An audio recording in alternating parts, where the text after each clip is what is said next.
Canada, America, சீனா இப்போ இந்த 3 நாடுகளுக்கு நடுவுல ஒரு பெரிய பொருளாதார புயலே அடிச்சிட்டு இருக்கு. ஒரு சாதாரண வர்த்தக பேச்சுவார்த்தை எப்படி ஒரு சர்வதேச பிரச்சனையின் மையப்புள்ளியா மாறுச்சு? வாங்க இத பத்தி விரிவாக பார்க்கலாம். இப்போ எல்லா விவாதத்துக்கும் மையப்புள்ளியே இந்த கேள்விதாங்க. கனடா செஞ்சது நட்பா இல்ல துரோகமா?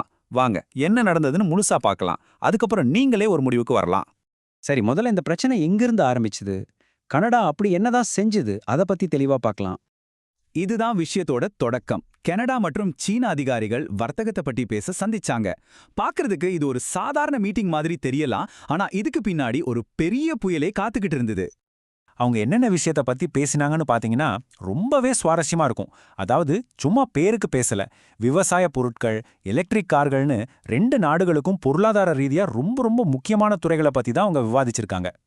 ஆனா இந்த இடத்துல கனடா அரசாங்கம் ஒரு விஷயத்த ரொம்ப தெளிவா சொல்லிருச்சு. இது ஒரு முழுமையான ஃப்ரீ ட்ரேட் அக்ரிமெண்ட்லாம் இல்லப்பா, ஏற்கனவே இருக்கிற சில வர்த்தக பிரச்சனைகளை சரி செய்யத்தான் நாங்க முயற்சி பண்றோம் அப்படின்னு சொன்னாங்க. இந்த வித்தியாசம் ரொம்ப முக்கியம். இப்போதான் கதையில ஒரு பெரிய ட்விஸ்ட் வருது. கனடா இப்படி செஞ்சதும் அவங்களோட பக்கத்து வீட்டுக்காரரான அமெரிக்கா சும்மா இருக்குமா? அங்க இருந்து ஒரு பயங்கரமான ரியாக்ஷன் வந்தது. ஆமா, 100%. அமெரிக்காவோட மிரட்டல் எந்த அளவுக்கு தீவிரமா இருந்ததுன்னு ஒரே ஒரு நம்பர்ல சொல்லிடலாம்.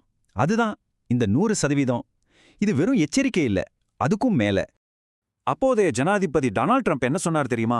ஒருவேளை கனடா சீனா கூட வர்த்தக ஒப்பந்தம் போட்டா கனடா பொருட்கள் மேல 100% வரி விதிப்போன்னு நேரடியாவே மிரட்டல் விடுத்தார். யோசிச்சு பாருங்க, இது எவ்வளோ பெரிய பொருளாதார அச்சுறுத்தல்னு. ட்ரம்ப் என்னென்ன குற்றச்சாட்டுகளை வச்சாருன்னு பாருங்க. நீங்க சீனாவுக்கு ஒரு நுழைவாயிலா இருக்கக்கூடாது, சீனா உங்களை ஏமாத்திடும், நாங்க இத்தனை வருஷமா உங்களுக்கு ஆதரவா இருந்தோம், ஆனா நீங்க எங்களோட நலனை மதிக்கலன்னு அடுக்கடுக்கா குற்றம் சாட்டினாரு.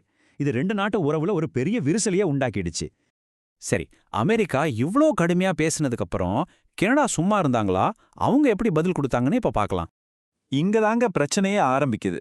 அமெரிக்கா என்ன சொல்லுதுன்னா, நீங்க சீனாவுக்கு வழி விடுறீங்க, இது ஒரு பெரிய துரோகம்னு பாக்குது. ஆனா கனடா தரப்புல, ஐயோ இது எங்க வர்த்தகத்தை சரி செய்ய நாங்க எடுத்த ஒரு சின்ன நடவடிக்கை தாங்கன்னு சொல்றாங்க. 2 பேரோட பார்வையும் நேரெதிரா இருந்துச்சு. இதுக்கு கனடாவோட பிரதமர் மார்க் கார்னி ரொம்ப உறுதியான ஒரு பதிலை கொடுத்தாரு.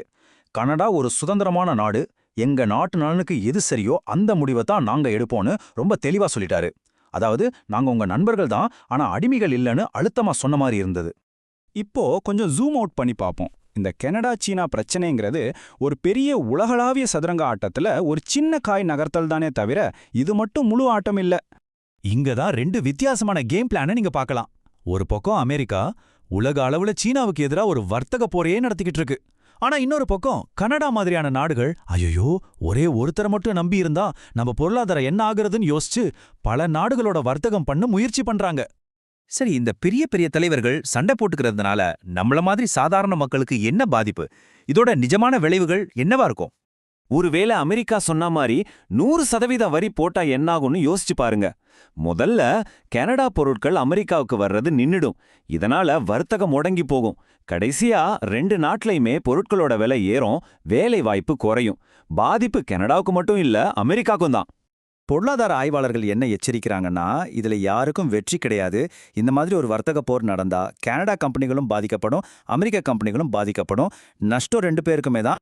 அப்போ உலகத்தோட 2 பெரிய சக்திகளான அமெரிக்காவுக்கும் சீனாவுக்கும் நடுவுல கனடா மாட்டிக்கிச்சா? இது வெறும் தற்காலிக பிரச்சனையா, இல்ல இனிமே கனடாவோட தலைவிதியே இதுதானா? இத பத்தி நீங்க என்ன நினைக்கிறீங்க?